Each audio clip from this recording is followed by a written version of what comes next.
Addition theorem का, जिसमें हमने डिराइव किया था कि P A union B equal to P A plus P B minus P A intersection B होगा। ठीक है, तो अब इसको हम आगे क्या करेंगे, P A union B union C का अगर केस होगा तो उसको कैसे सॉल्व करेंगे, जबकि हम पिछले टर्म पे P A n A union B union C की बातें सारी कर चुके हैं। तो आज हम उसी के बारे में बात करने वाले हैं कि अगर थ्री इवेंट्स ए बी और सी हैं तो फिर उनका क्या रिज़ल्ट होगा। हमने सेट में वो तो रिवाइज़ कर लिया था, आज हम प्रोबेबिलिटी से रिलेटेड अगर उसका फार्मूला बनाएंगे तो कैसे बनाएंगे। ये हमारे पास एक सेट हो गया ए, ये हो गया एक सेट बी और ये हो गया एक set C, A B and C. तो अब हमें क्या करना है, A union B union C, probability of A union B union C. तो पहले हम N A union B union C का फार्मूला लिखते हैं। तो क्या हो जाएगा, N of A plus N of B plus N of C minus N of A intersection B minus N of B intersection C minus N of C intersection A, और फिर plus में आ जाता है n A intersection B intersection C. ये हमने पिछले term पे 3 सेट्स के लिए फॉर्मूला डिराइव किया हुआ था। अब हम यहाँ पर आगे क्या करेंगे, इसको पूरे को हम किससे डिवाइड कर देंगे, एन एस से। तो जैसे ये हमारा सैम्पल स्पेस एन एस है और इसको हम जैसे डिवाइड कर देंगे डिवाइडेड बाई एन एस, तो एन एस से जैसे ही आप डिवाइड करोगे तो N A union B union C divided by N S, favourable upon total, A का favourable upon total plus B का favourable N B upon N S, C का favourable N C upon N S. Similarly सारे term को ऐसे ही हम लिख देंगे और सबको एन एस से डिवाइड कर देंगे।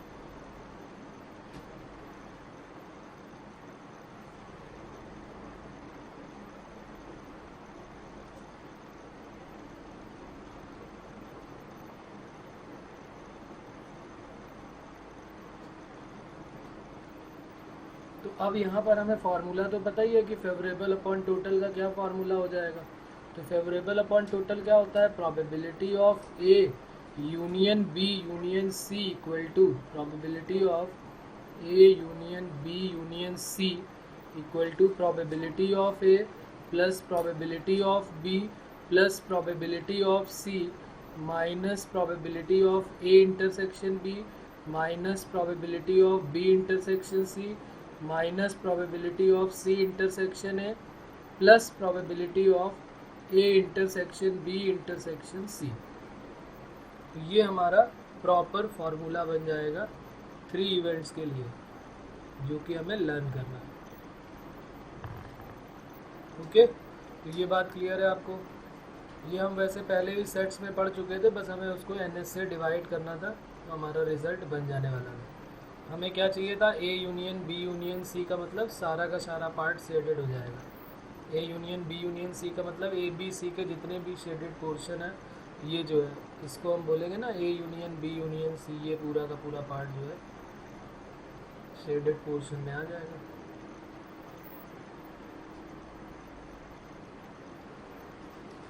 तो ये है हमारा A union B union C. इसको चाहे तो हम यहाँ पे लिख भी सकते हैं, ये क्या है, A union B union C. ये number of element of A है, ये number of element of B है, सी। अब ये सब लिखने की ज़रूरत नहीं है कि कौन क्या है, ये सब आपको आइडिया है। तो टाइम वेस्ट ना करते हुए हम आगे बढ़ते हैं। तो ये फार्मूला 3 इवेंट्स के लिए पहला फार्मूला बन गया। दूसरा फार्मूला और आपको याद दिला दूँ, दूसरा फार्मूला कौन सा था, ये भी हम बात कर चुके हैं पिछले टर्म में। Probability of P exactly one of the event A और बी और सी, एग्जैक्टली वन ऑफ ए और बी और सी। इसका फार्मूला भी वहाँ पर क्या था, वो भी हम यहाँ पर डिराइव करेंगे। एग्जैक्टली का मतलब समझ रहे हैं कि सिर्फ एक में ही होना चाहिए, तीनों में नहीं होना चाहिए, या तो ए में हो। ये सारी बातें हम पिछले टर्म पे कर चुके हैं कि एग्जैक्टली का मतलब क्या है, एग्जैक्टली वन का मतलब क्या है। एग्जैक्टली वन का मतलब कौन सा पार्ट शेडेड होना चाहिए, एक ये वाला पार्ट, ये ए में है, एग्जैक्टली ए में है, ये एग्जैक्टली बी में हो जाएगा पोर्शन, और ये हमें एग्जैक्टली सी में हो जाएगा। इसको हमने पिछले टर्म पे इसके सब के फॉर्मूले इसीलिए एक साथ समराइज़ करके हमने वहाँ पर लिख दिए हुए थे, तो मैं वहाँ पर फिर लिख देता हूँ एक बार, और उसको अब हम डायरेक्ट लिखेंगे, कुछ उसमें काम नहीं करेंगे। हम उसको एन एस से डिवाइड कर देंगे बस।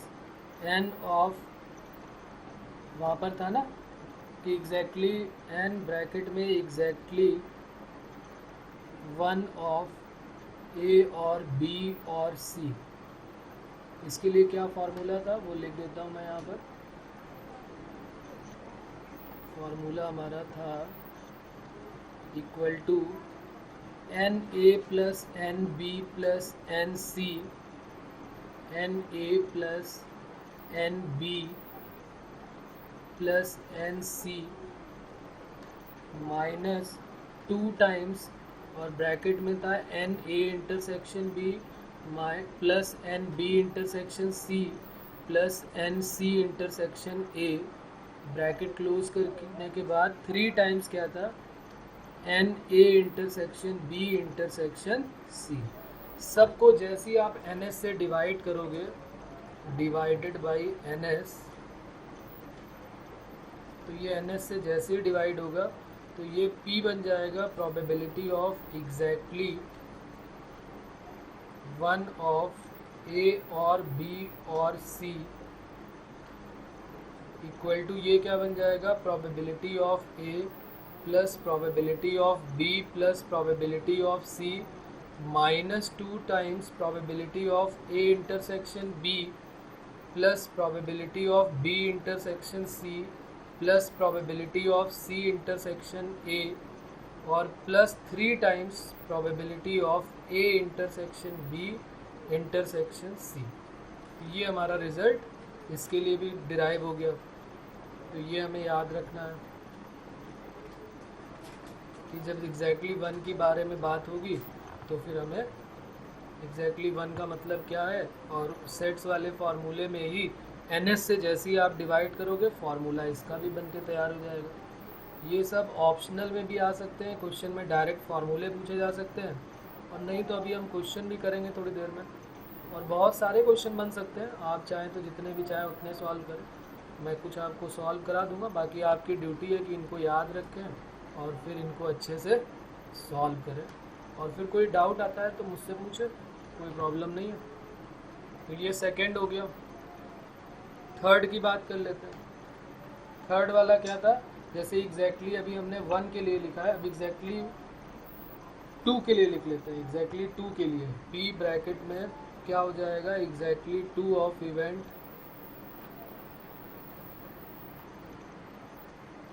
P ब्रैकेट में exactly 2 of event A, B and C।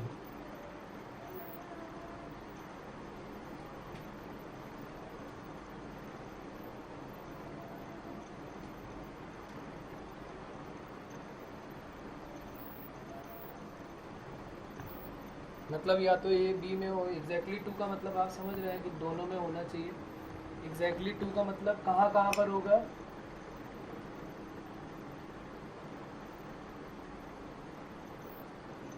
अब कहाँ कहाँ पर होगा एग्जैक्टली 2 के लिए। एग्जैक्टली 2 को भी मैं यहाँ बना देता हूँ कौन कौन सी बारे में बात हो रही है। ये एग्जैक्टली 2 का मतलब वहाँ पर भी हम बात कर चुके हैं, खैर इसके बारे में। एग्जैक्टली 2 का मतलब क्या है, एग्जैक्टली 2 का मतलब है मुझे इसमें चाहिए ए और बी में चाहिए, बी और सी में चाहिए, और सी और ए में चाहिए। अगर ये मेरा इसका नाम ए है, इसका नाम बी है और ये सी है, एग्जैक्टली 2 का मतलब ये होगा। तो एग्जैक्टली 2 के लिए भी हमने वहाँ पर फार्मूला लिखा हुआ था, आपको याद होगा एग्जैक्टली 2 का, कि सारे इंटरसेक्शन को ऐड कर दो। देखिए क्या बना था फार्मूला, पी ब्रैकेट में एग्जैक्टली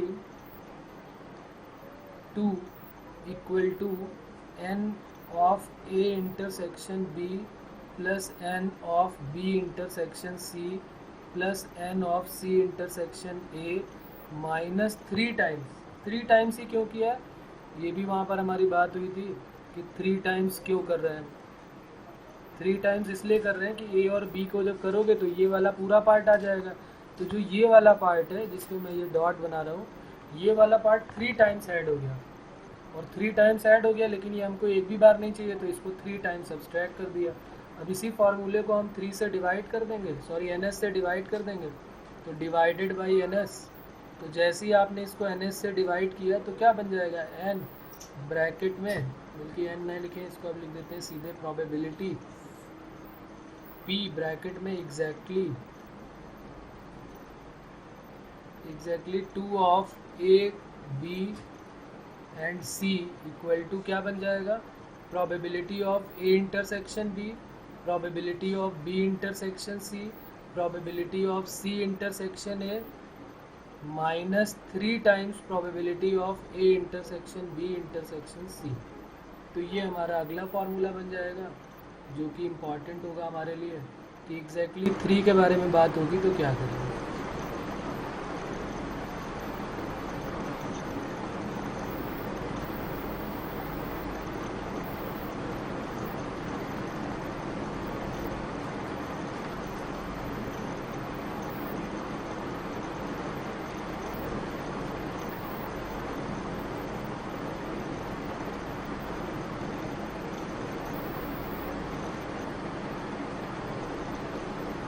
चलो ठीक है, ये भी हो गया। एक और लिख लेते हैं कि अगर एग्जैक्टली 2 की बात होगी तो एटलीस्ट 2 का क्या बन जाएगा। तो बस एटलीस्ट 2 में क्या होगा, ये जो डॉट वाला पार्ट है ये भी ऐड हो जाएगा। तो अगर ये वाला पार्ट भी ऐड हो गया तो फिर मुझे इसमें 3 टाइम्स माइनस नहीं करना पड़ेगा, फिर मुझे इसमें 2 टाइम्स माइनस करना पड़ेगा। तो फोर्थ पार्ट में क्या हो जाएगा, p ब्रैकेट में एग्जैक्टली की जगह पे हम क्या लिख लेंगे, at least 2 of A B and C। p bracket में at least 2 of A B comma C equal to क्या हो जाएगा, P A union B, sorry A intersection B, B intersection C, C intersection A minus 2 times A intersection B intersection C। ये हमारा part बन जाएगा।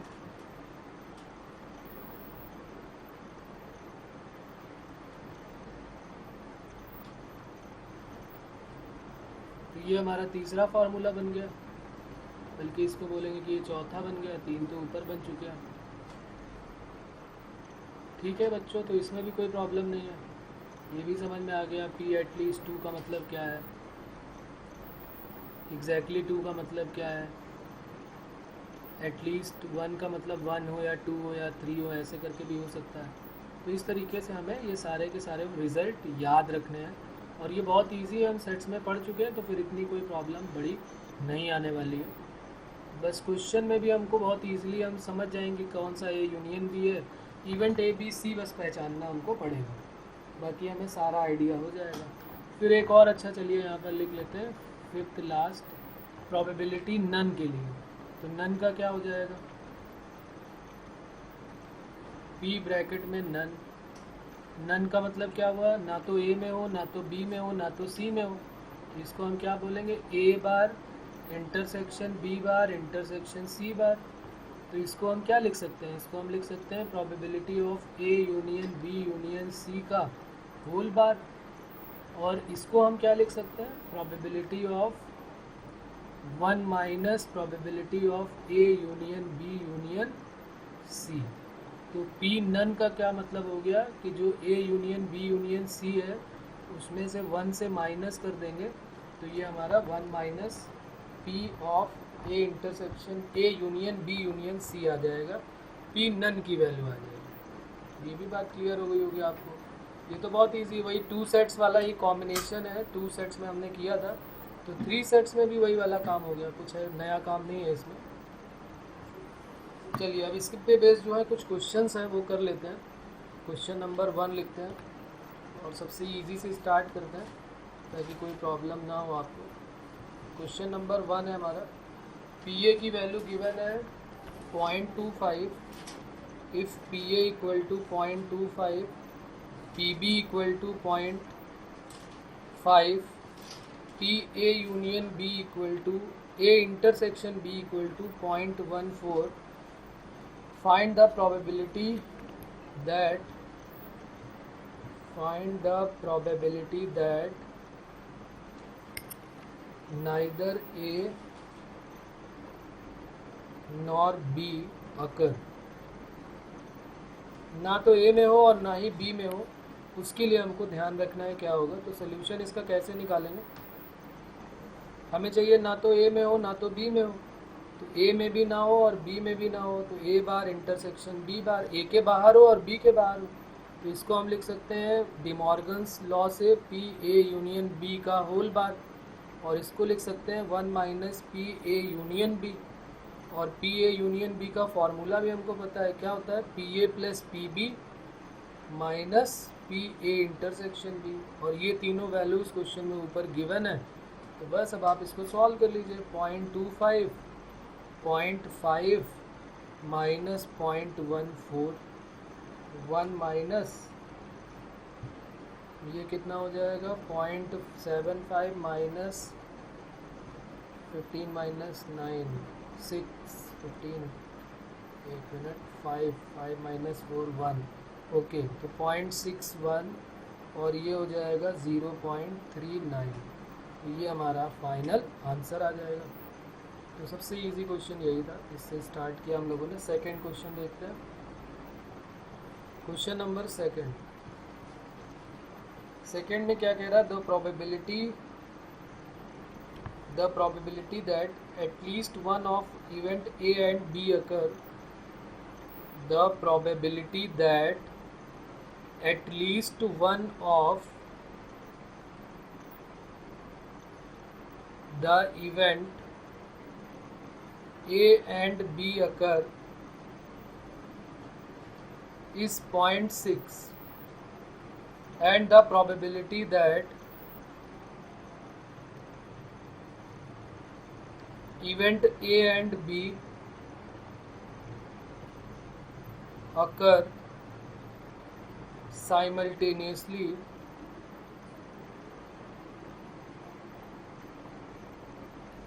.2. Find the probability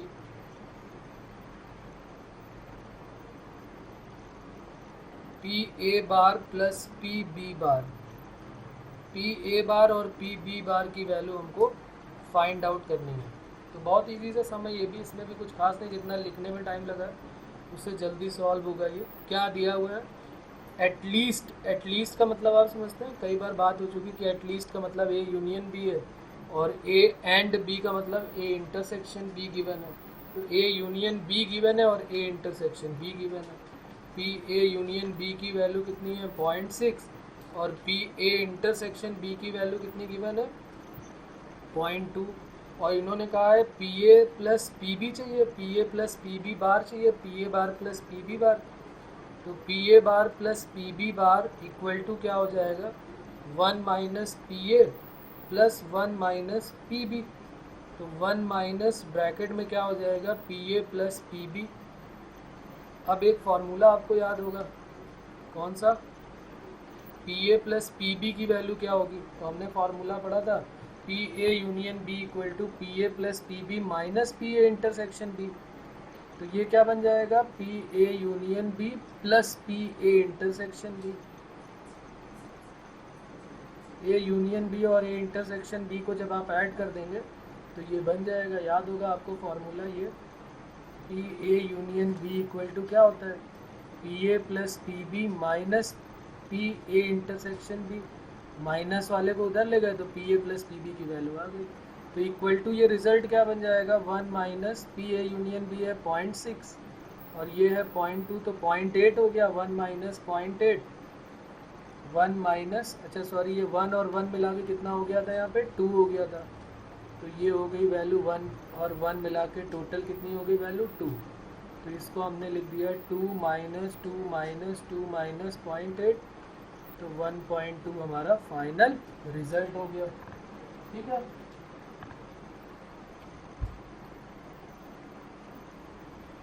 उसके बाद next कौन सा होगा, थर्ड वाला एक कार्ड का केस भी देख लेते हैं।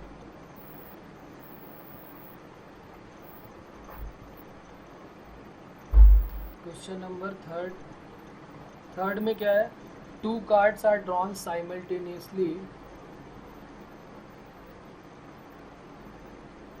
two cards are drawn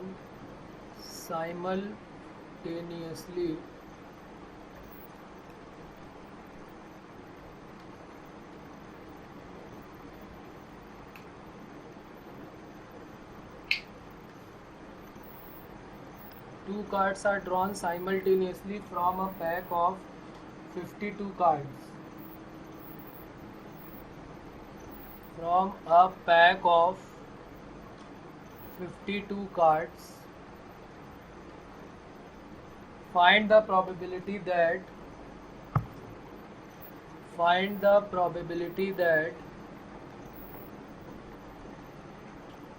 either both the cards are red, either both the cards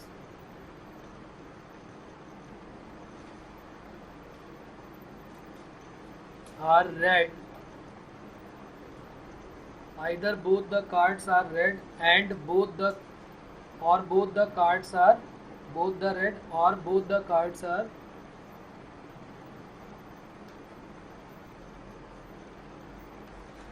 are king. या तो दोनों रेड होने चाहिए और या तो दोनों किंग होने चाहिए. तो सबसे पहले हम इसको वर्ड्स में ही लिख लेते हैं. क्या पूछा उसने? पी ब्रैकेट में दोनों कार्ड जो है वो बोथ आर रेड होने चाहिए, यूनियन. दूसरा क्या पूछा है? Both are king.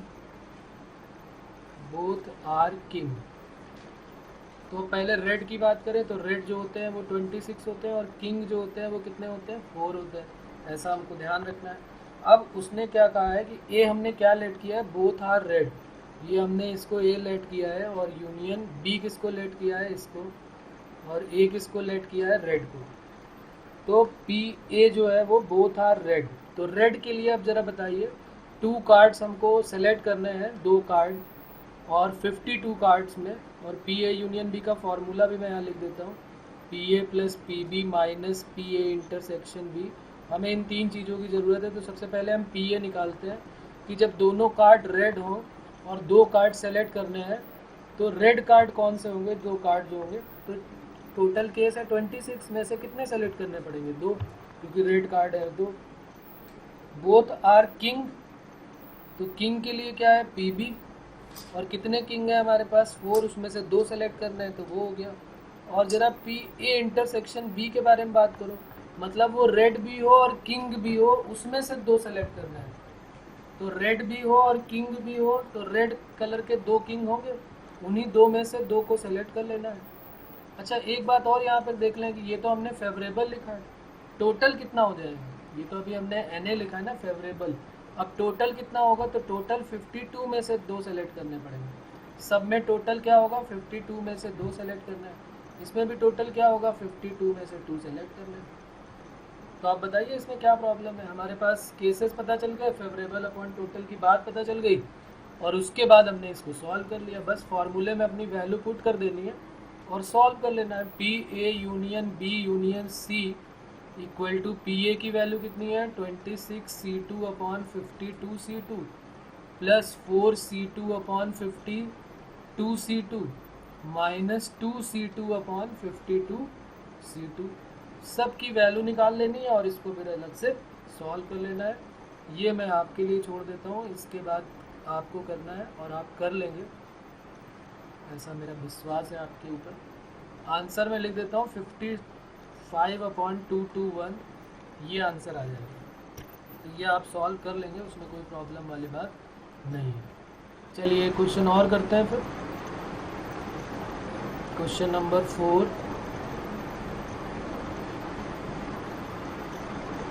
4 ही है ना? हाँ, क्वेश्चन नंबर 4 लिखते हैं. क्या है? 2 unbiased 6-faced dice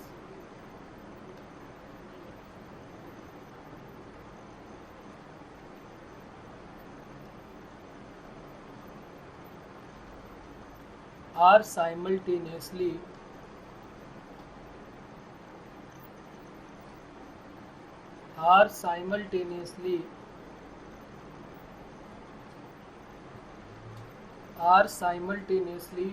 thrown.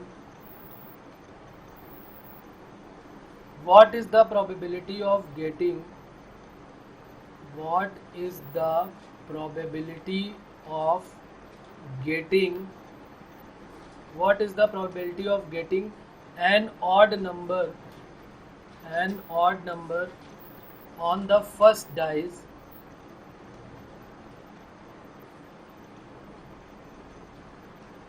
or total of 8 on 2 dice.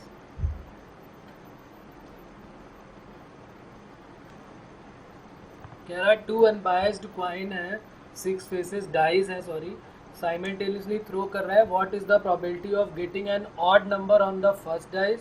पहले वाले में जो है वो ऑड नंबर आना चाहिए और दूसरे वाले इवेंट में क्या कह रहा है, उनका सम जो है वो 8 आना चाहिए.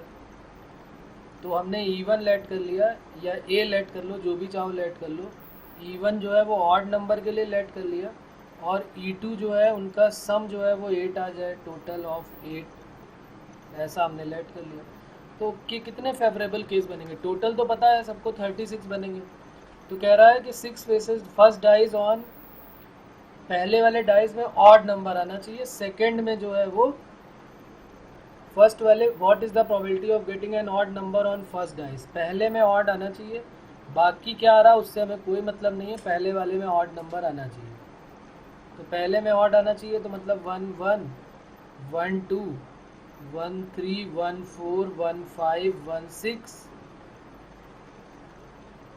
पहले में ऑड आ गया. दूसरा में 3 से स्टार्ट होने वाला होगा, 3 1 3 2 3 3 3 4 3 5 और 3 6,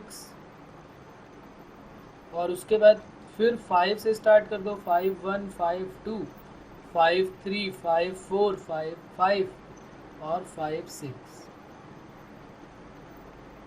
ये सारे जो वैसे हो गए जिसमें सब में पहले वाले में ऑड आया है और उनका सम 8 आना चाहिए. वो क्या हो सकते हैं फेवरेबल. 8 आने के लिए सबसे पहले 2 को 6 के साथ पेयर बनाओ तो 6 का 2 के साथ ऑटोमेटिकली बन गया, 3 का 5 के साथ बनाओ तो 5 3 बन गया. अब बचा 4 का 4 के साथ बन जाएगा तो 4 और 4 8, और कोई बनेगा तो इसके टोटल केस कितने, इसके फेवरेबल केस 5 बन रहे हैं और इसके कितने बन रहे हैं, 6 3 18 केसेस बन रहे हैं इसके. अब हमें प्रोबेबिलिटी निकालनी है इनकी, और टोटल केस कितने बनेंगे सबको पता है, दुनिया को पता है कि अगर 2 डाइस को रोल करते हैं तो जो टोटल केस हैं वो हमारे कितने बनेंगे, 6 स्क्वायर यानी कि 36. तो P E1 की वैल्यू क्या हो जाएगी, probability of E1 18/36, probability of E2 कितना हो जाएगा 5/36. अब बची बात दोनों के इंटरसेक्शन की, E1 इंटरसेक्शन E2 कितना होगा तो वो भी ढूंढ लेते हैं. 2 6 है इसमें, 2 6 यहाँ पर है, 2 6 वहाँ कहीं, तो 2 6 का तो काम ही नहीं हो सकता, तो 6 2 भी नहीं हो सकता. हाँ 3 5 हो सकता है, ये नहीं हो सकता 2 6, यहाँ पर क्या होगा 3 5 होगा. तो 3 5 ये यहाँ पर है और 3 5 यहाँ पर है. 4 4 भी नहीं हो सकता, 5 3 भी हो सकता है, यस. तो 2 ही कॉमन है, तो इसका मतलब इसकी जो है वो प्रोबेबिलिटी क्या हो जाएगी 2/36. तो P E1 यूनियन E2 की वैल्यू क्या हो जाएगी, E1 union E2 equal to वही PA यूनियन B का जो फॉर्मूला है, PA plus PB minus PA intersection B. तो PE1 plus PE2 minus PE1 intersection E2. तो ये हो गया 18/36 प्लस 5/36 माइनस 2/36. तो ये हो जाएगा 18 20 18 19 20 और 21, 21/36. 3 से इसको कट कर देते हैं, 3 7 जा और 3 12 जा, तो 7/12 हमारा फाइनल आंसर आ जाएगा. ठीक है, अब आगे की बात करते हैं, नेक्स्ट क्वेश्चन की बात करते हैं. यहाँ पर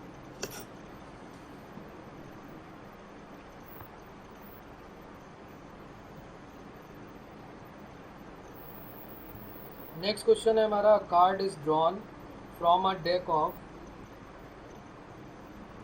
the card is drawn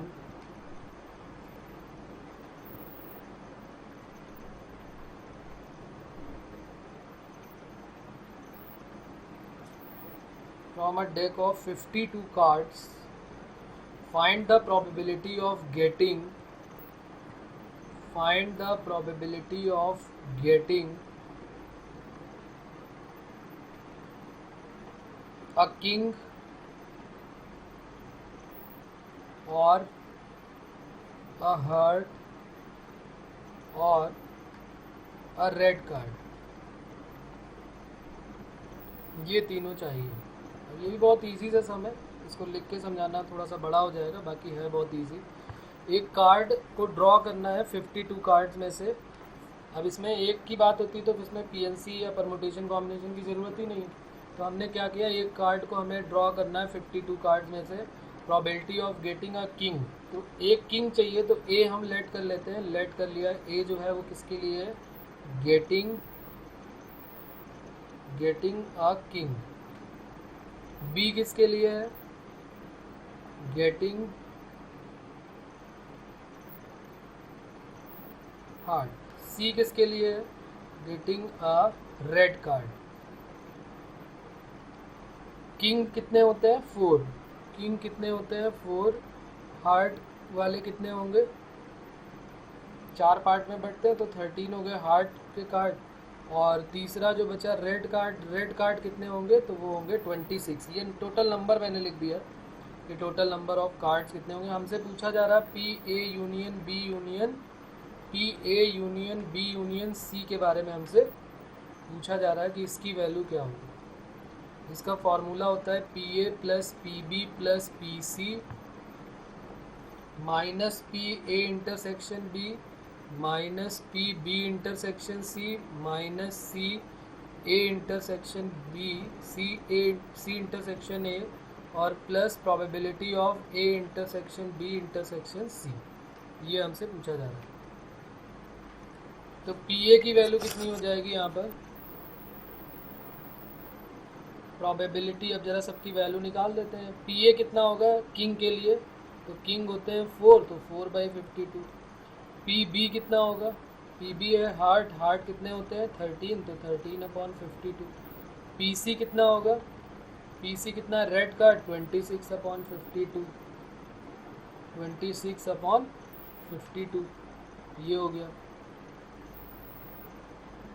अब क्या बचा, पी ए हो गया, पी बी हो गया, पी सी हो गया, P A intersection B. A intersection B का मतलब, ए का मतलब है किंग भी होना चाहिए और हार्ट में भी, दोनों में जो कॉमन हो। टोटल तो 52 हो गई, किंग और हार्ट में कितने कॉमन होंगे उसमें हमें एक लेना है कार्ड। तो हार्ट में 13 कार्ड में एक किंग होगा तो 1/52। बी इंटरसेक्शन सी, हार्ट और रेड कार्ड में, तो रेड कार्ड और हार्ट में एक लेना है हमको। तो इसकी वैल्यू क्या हो जाएगी, बी इंटरसेक्शन सी में उसने बोला है गेटिंग अ किंग चाहिए था, तो उसमें तो 1/52 हो गया। लेकिन बी इंटरसेक्शन सी में क्या है, getting a heart card B intersection C, heart red card.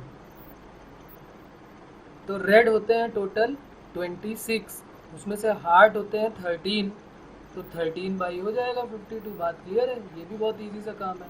C intersection ए क्या हो जाएगा, रेड के साथ किंग, तो रेड के साथ किंग कितने हो जाएंगे 2/52। रेड भी हो और किंग भी हो तो 2/52। और उसके बाद P A intersection B intersection C, इसका मतलब क्या हुआ, जो किंग भी हो हार्ट भी हो और रेड कार्ड भी हो, किंग भी हो हार्ट भी हो और रेड कार्ड में, तो रेड कार्ड में एक ही हार्ट, 13 हार्ट में एक किंग होगा तो 1/52। ये सारी वैल्यूज अपने इक्वेशन 1 वाले फॉर्मूले में पुट कर दीजिए। Put the value in equation first, तो आंसर हमारा आ जाएगा P A union B union C का, और वो आंसर हमारा है 7/13, जो कि आप सॉल्व कर लेंगे। सब की वैल्यूज उठा के यहाँ पर इस इक्वेशन में पुट कर देंगे। अब इसको क्या सॉल्व करूँगा मैं, आप तो होशियार लोग हैं, सॉल्व कर लेंगे, ऐसा कुछ नहीं है। कैलकुलेशन करना नहीं होंगे आप, कैलकुलेशन तुम्हारे हवाले हैं, बाकी सारा पार्ट मैं कर दूंगा, कोई प्रॉब्लम नहीं। कैलकुलेशन भी कर सकता हूँ लेकिन उतनी देर में एक अच्छा सा क्वेश्चन और डिस्कस कर लूँगा, तो इसलिए कैलकुलेशन को नहीं कर रहा हूँ। ठीक है, मुझे भी आता है कैलकुलेशन ऐसी बात नहीं है। चलिए क्वेश्चन और करते हैं। नेक्स्ट क्वेश्चन है हमारा क्वेश्चन नंबर, ये कौन सा था, 4, ये हो गया 5, और अब है हमारा क्वेश्चन नंबर 6। ये भी कभी जेई के प्रीवियस ईयर का पार्ट रहा है। क्वेश्चन नंबर 6 जो है, इसमें क्या गिवन है लिख लेते हैं।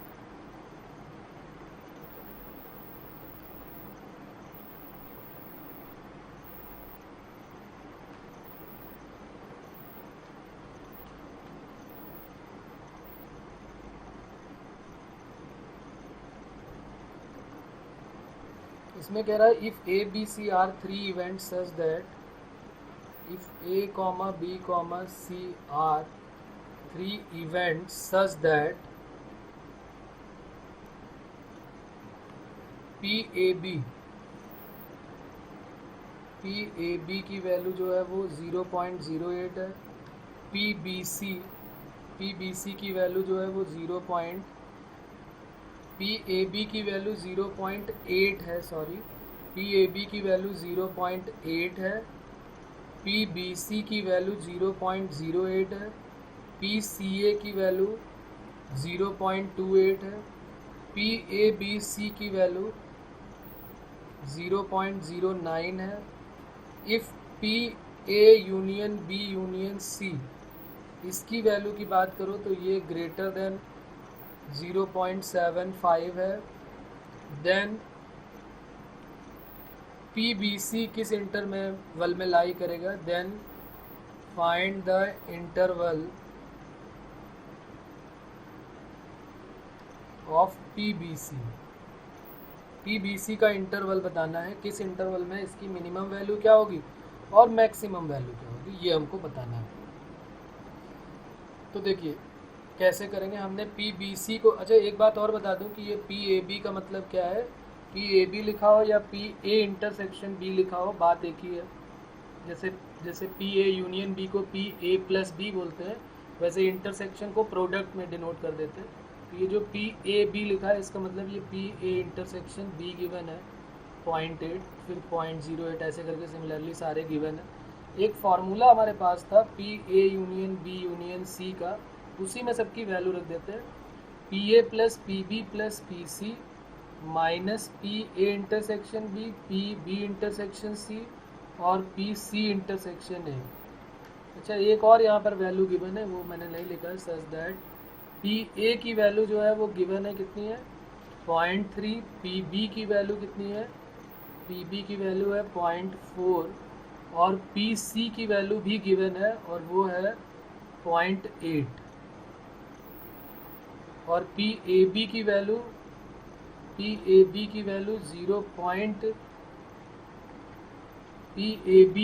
जो है वो 0.08 है। ओहो, पी ए बी की वैल्यू जो है वो 0.08 है, पी ए बी की वैल्यू 0.08 है,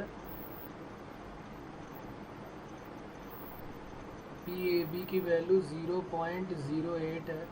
पी सी ए की वैल्यू गिवन है, पी बी सी तो हमसे पूछा जा रहा नहीं, तो पी बी सी अगर दे ही दिया है तो फिर सॉल्व करने की क्या जरूरत है, फिर तो कुछ सॉल्व करने की ज़रूरत ही नहीं हमको।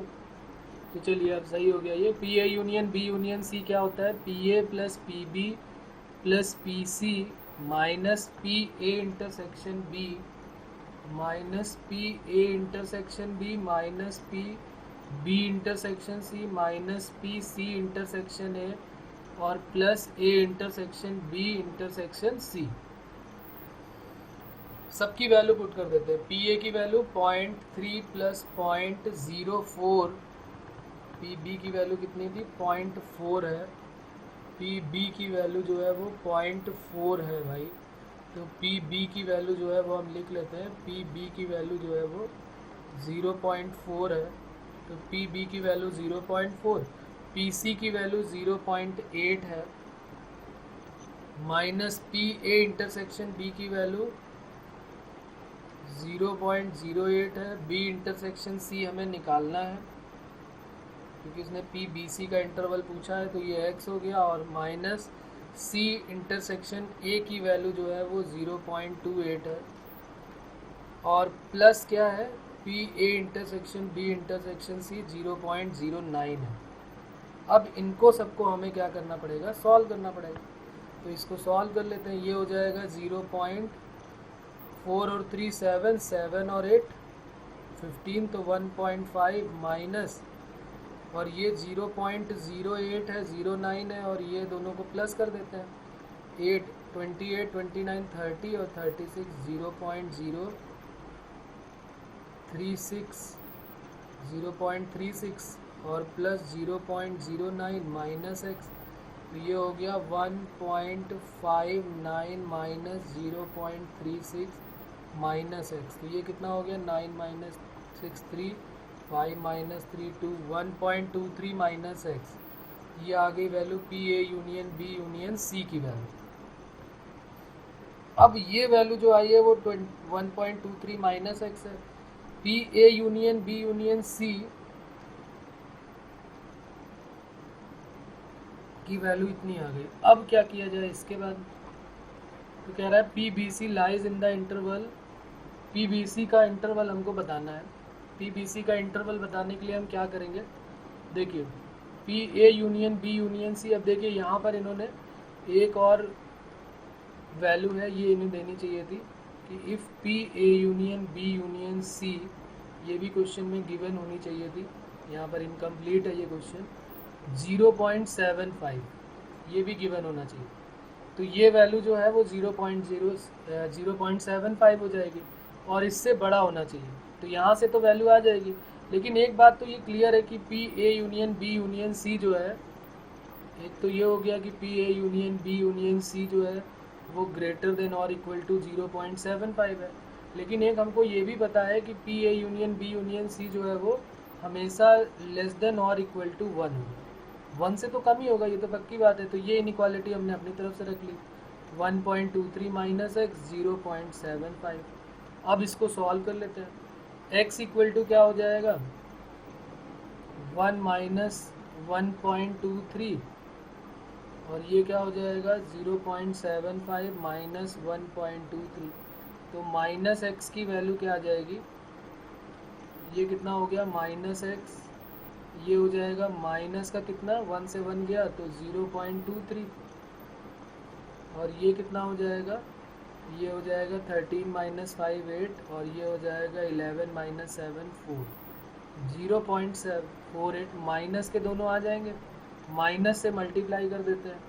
जैसे ही आप इसको माइनस से मल्टीप्लाई करोगे तो ये हो जाएगा 0.23 से 0.48, और ये किसकी वैल्यू है, पी बी सी की वैल्यू, तो ये 0.23 से लेके 0.48 तक ये हमारा फाइनल रिजल्ट आ जाएगा। ओके।